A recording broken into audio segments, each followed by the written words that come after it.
Hello friends, welcome to my channel.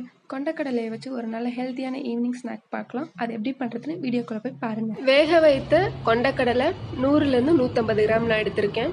நீங்கள் எவ்வளோ வேணுமோ அவ்வளோ எடுத்துக்கோங்க.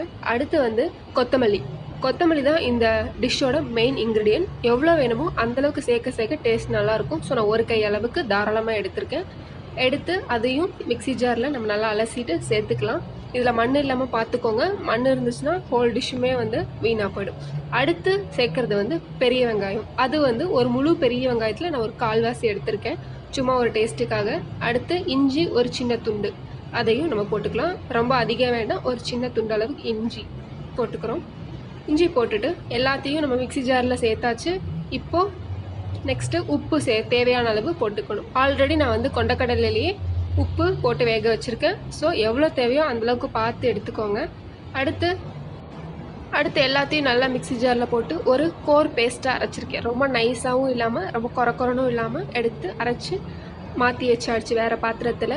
இது கூட நம்ம இன்னும் ஒரு ஃப்ளேவருக்காக பெரிய வெங்காயம் ஒரு சின்னது, ஒரு பச்சை மிளகாய், கொஞ்சம் கருவேப்பிலை எல்லாத்தையும் நான் பொடுசாக நறுக்கி இதை நான் நம்ம மிக்ஸ் பண்ணி வச்சுருக்கேன் இதில் மிக்சரில் போட போகிறோம். போட்டுட்டு எல்லாத்தையும் மிக்ஸ் பண்ணணும்.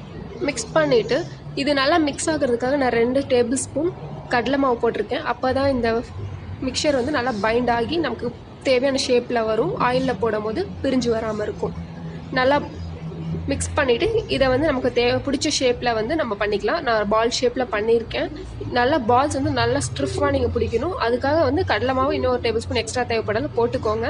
ஆயில் சைட் பை சைட் சூடாகிட்டுருக்கு. சூடான ஆயிலில் நம்ம ஆல்ரெடி ஷேப் பண்ணி வச்சுருக்க பால்ஸை எடுத்து ஒவ்வொன்றா நம்ம போட்டு நல்லா டீப் ஃப்ரை பண்ணி எடுக்கணும். பால்ஸ் நல்லா ஸ்ட்ரிஃபாக இருந்தால் தான் உடையாமல் பிரியாமல் வரும். அப்படி இல்லைன்னா பிரிஞ்சிரும்.